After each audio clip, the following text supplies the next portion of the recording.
दोस्तों सोचिए, एक रात और एक इजरायली एयर स्ट्राइक और पूरी दुनिया की पावर डायनेमिक्स चेंज हो जाए।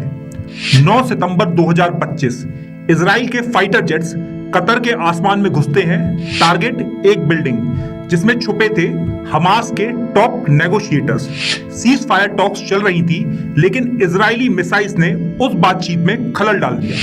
लेकिन कहानी यही नहीं रुकती दोस्तों।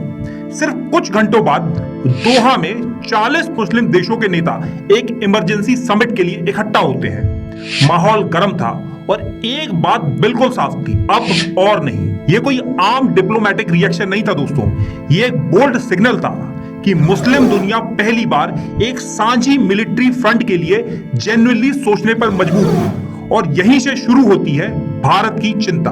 पाकिस्तान इस अलायंस को पुश कर रहा है, एक ऐसा प्लेटफॉर्म जहां वो अपना नैरेटिव ग्लोबल स्टेज पर बेचने की कोशिश करेगा। टर्की जैसा देश उसका साथ देने के लिए खड़ा है, और अगर ये इस्लामिक नाटो सच में बन गया तो भारत के स्ट्रेटेजिक इंटरेस्ट प्रेशर में आ सकते हैं। चाहे इजराइल का साथ के टाइज हो या रीजनल सिक्योरिटी का इक्वेशन, तो सवाल यह है, क्या हम एक नए इस्लामिक मिलिट्री अलायंस के जन्म के एज पर खड़े हैं? और अगर हां, तो क्या यह सिर्फ वेस्ट एशिया की कहानी होगी या इसका पॉलिटिकल आफ्टर शॉक भारत जैसे देशों को भी महसूस होगा? सबसे पहले बात करते हैं इस्लामिक नाटो के कॉन्सेप्ट की शुरुआत पर। यह आइडिया आया कहां से और कब इस पर पहली बार चर्चा हुई? अरब और इस्लामिक देशों का एक साथ आकर मिलिट्री कोलिशन बनाना एक नया विचार नहीं है। इस सोच की जड़ें काफी पुरानी हैं। 2015 में इजिप्ट ने पहली बार सुझाव दिया एक ज्वाइंट अरब मिलिट्री फोर्स बनाने का, जो यमन और लीबिया जैसे क्राइसिस से निपट सके। शुरुआत में कई देशों ने इस प्लान को सपोर्ट किया, लेकिन जैसे जैसे बातचीत आगे बढ़ती गई, सवाल उठने लगे। लीडरशिप कौन करेगा? फंडिंग कैसे होगी?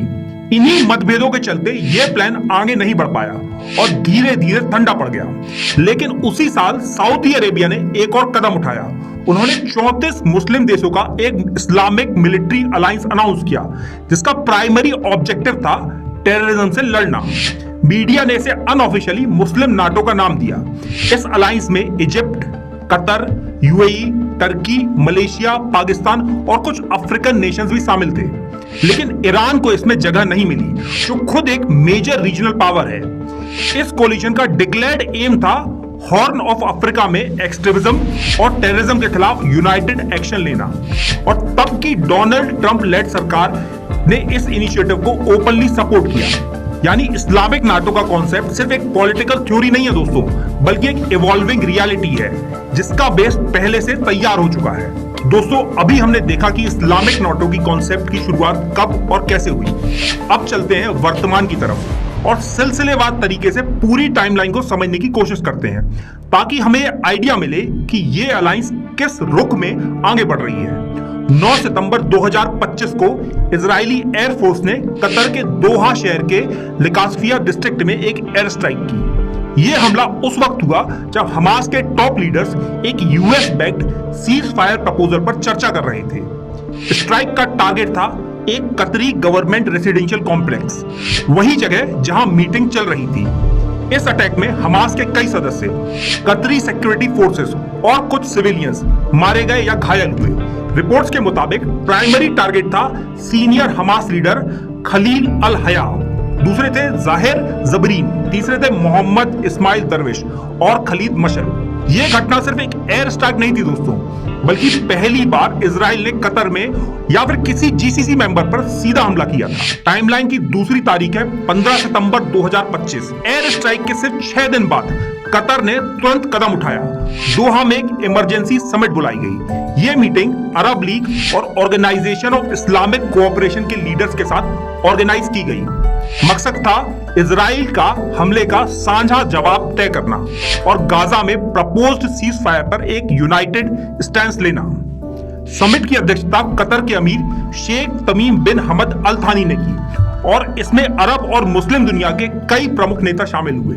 यह सिर्फ एक सिंबॉलिक गेस्चर नहीं था दोस्तों, बल्कि एक ऐसा कदम था जिससे एक यूनाइटेड मिलिट्री और पॉलिटिकल रिस्पांस की संभावनाएं और मजबूत होती गईं। टाइमलाइन की तीसरी तारीख है दोस्तों 17 सितंबर 2025। दोहा समिट के सिर्फ 2 दिन बाद एक और बड़ी जियोपॉलिटिकल डेवलपमेंट सामने आई। सऊदी अरेबिया और पाकिस्तान ने रियाद के अल यहमा पैलेस में एक हिस्टोरिक समझौता साइन किया, जिसका नाम था स्ट्रेटेजिक म्यूचुअल डिफेंस अग्रीमेंट। इस अग्रीमेंट पर पाकिस्तान के प्राइम मिनिस्टर शहबाज शरीफ और सऊदी क्राउन प्रिंस मोहम्मद बिन सलमान ने हस्ताक्षर किए। सबसे अहम क्लॉज था इस अग्रीमेंट का, अगर एक देश पर एग्रेशन होता है तो उसे दोनों देशों के खिलाफ हमला माना जाएगा। इसका मतलब यह हुआ, अगर सऊदी अरेबिया पाकिस्तान में से किसी एक पर भी अटैक होता है तो दूसरा देश तुरंत जवाब देगा, जरूरत पड़ी तो मिलिट्री एक्शन के साथ। यह पहली बार था जब सऊदी अरेबिया ने किसी न्यूक्लियर आर्म्ड मुस्लिम नेशन के साथ ऐसा म्यूचुअल डिफेंस पैक्ट साइन किया। दोस्तों, दोहा समिट के दौरान इस्लामिक दुनिया के कई प्रमुख नेताओं ने इजराइल के खिलाफ अपना रुख साफ कर दिया है। सबसे पहले टर्की के प्रेसिडेंट रिसेप तैयब एर्दोगान ने कहा, इजराइल को इकोनॉमिक लेवल पर भी प्रेशर देना चाहिए, क्योंकि पहले के तजुर्बे दिखाते हैं ऐसा कदम अक्सर असर डालता है। वहीं इजिप्ट, ईरान और इराक एक कदम आगे बढ़ गए। उन्होंने डिमांड की एक यूनिफाइड मिलिट्री कोलिशन बनाई जाए, एक ऐसी कोलिशन जो नाटो की तरह एकजुट होकर इजराइल जैसे दुश्मनों का सामना कर सके। ईरान के प्रेसिडेंट मसूद पेजेश्कियान ने एक सख्त और साफ संदेश दिया, कल किसी भी अरब या इस्लामिक राजधानी की बारी आ सकती है, फैसला हमारे हाथों में है, अब हमें एकजुट होना ही होगा। इराक के प्राइम मिनिस्टर मोहम्मद शिया अल सुदानी ने भी अपना स्टैंड रखा। उन्होंने कहा, मुस्लिम देश मिलकर अपनी रक्षा के लिए एक ज्वाइंट सिक्योरिटी फोर्स क्यों नहीं बना सकते। साथ ही उन्होंने याद दिलाया, इस्लामिक दुनिया के पास कई स्ट्रैटेजिक लेवरेजेस हैं जो इजराइल को रोकने के लिए इस्तेमाल किए जा सकते हैं, और एक चेतावनी भी दी, इजरायली एग्रेशन सिर्फ कतर तक सीमित नहीं रहेगा। पाकिस्तान की तरफ से प्राइम मिनिस्टर शहबाज शरीफ और फॉरेन मिनिस्टर इशाक डार ने इस्लामाबाद का डेलीगेशन लीड किया। उन्होंने डिमांड की एक अरब इस्लामिक टास्क फोर्स तुरंत तैयार किया जाए। इशाक डार ने यह भी कहा, इजराइल को इस्लामिक देशों पर अटैक करने और लोगों को बिना किसी जुर्म के मारने नहीं दिया जा सकता, और दुनिया भर के 1.8 बिलियन मुस्लिम्स इस समिट से एक क्लियर रोड मैप की उम्मीद कर रहे हैं। दोस्तों, कितनी बड़ी आयरनी है, पाकिस्तान जैसा मुल्क बेकसूर लोगों के हित की बात कर रहा है, जिसने खुद पहलगाम में निर्दोष भारतीयों को मार दिया। दोस्तों, भारत पर इसका क्या असर हो सकता है? एक अरब इस्लामिक नाटो बनाने की जो कोशिश हो रही है, जिसका रुख डायरेक्टली इजराइल के खिलाफ है, उसका असर सिर्फ वेस्ट एशिया तक सीमित नहीं रहेगा। इसका जियो स्ट्रैटेजिक इंपैक्ट भारत तक भी पहुंच सकता है। दोस्तों, सबसे पहला कंसर्न है पाकिस्तान। वो इस अलायंस के लिए एक्टिवली लॉबिंग कर रहा है, और ये न्यू दिल्ली के लिए एक बड़ी चिंता है। पाकिस्तान पहले भी मल्टीलैटरल फोरम का यूज करके इंडिया के खिलाफ नैरेटिव बिल्ड करता रहा है, खासकर कश्मीर के मुद्दे पर। इस बार भी ऐसी ही एक इस्लामिक ब्लॉक की माध्यम से पाकिस्तान अपनी विजिबिलिटी बढ़ाकर भारत को डिप्लोमेटिकली कॉर्नर करने की कोशिश कर सकता है। यहां एक और लेयर जुड़ती है दोस्तों, टर्की का सपोर्ट। रीसेंट पास्ट में टर्की ने पाकिस्तान को सिर्फ पॉलिटिकल सपोर्ट ही नहीं दिया, बल्कि ऑपरेशन सिंदूर के दौरान मिलिट्री हार्डवेयर, टेक्नीशियंस और पर्सनल तक भेजे। अगर ये proposed alliance NATO style framework पर बेस करता है, जहां एक देश पर अटैक सब पर अटैक माना जाता है, तो ऐसा सिक्योरिटी अरेंजमेंट भारत के लिए एक स्ट्रैटेजिक चैलेंज बन सकता है। ऊपर से भारत के इजराइल के साथ गहरे संबंध, चाहे डिफेंस हो या एनर्जी कॉर्पोरेशन, या पूरे सिनेरियो को और कॉम्प्लेक्स बना देता है। हालांकि भारत ने पैलेस्टाइन को लेकर यूएन जनरल असेंबली में एक बैलेंस वोट दिया है, फिर भी इस अलायंस की नजर में भारत इजराइल के साइड में खड़ा दिख सकता है। अभी के लिए ये अरब इस्लामिक नाटो ज्यादातर थियोरेटिकल और सिंबॉलिक गेस्चर लगता है, लेकिन इसे लाइटली लेना न्यू दिल्ली के लिए सही नहीं होगा। दोस्तों, जरूरत है कि भारत अपने रीजनल टाइज को और मजबूत करे और डिप्लोमेटिक लेवल पर प्रोएक्टिव रहे, ताकि इंडिया अपनी स्ट्रैटेजिक ऑटोनॉमी और जियोपॉलिटिकल पोजीशन दोनों को सही तरीके से बैलेंस कर सके। दोस्तों, इस्लामिक नाटो का उभरता हुआ कॉन्सेप्ट चाहे अभी रिटोरिक हो या फ्यूचर रियलिटी, भारत के लिए एक वार्निंग साइन जरूरी है। दोस्तों, ये सिर्फ वेस्ट एशिया का पावर शिफ्ट नहीं है, ये एक ऐसा जियोपॉलिटिकल रीशफल हो सकता है जो भारत के स्ट्रैटेजिक कैलकुलेशन को डायरेक्टली अफेक्ट करता है।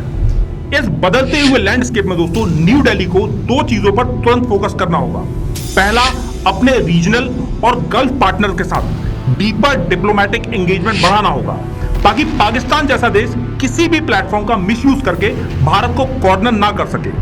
और दूसरा, अपनी स्ट्रैटेजिक ऑटोनॉमी को बैलेंस रखना, इजराइल और अरब दुनिया दोनों के साथ सस्टेनेबल टाइज बनाए रखना, क्योंकि आज जो अलायंस एक रिएक्शन लगता है, कल वो एक परमानेंट मिलिट्री ब्लॉक बन सकता है। और उस समय भारत के स्टैंड, उसके कनेक्शंस और उसकी प्रिपेयर्डनेस ही उसको सबसे बड़ी स्ट्रेंथ बनेगी।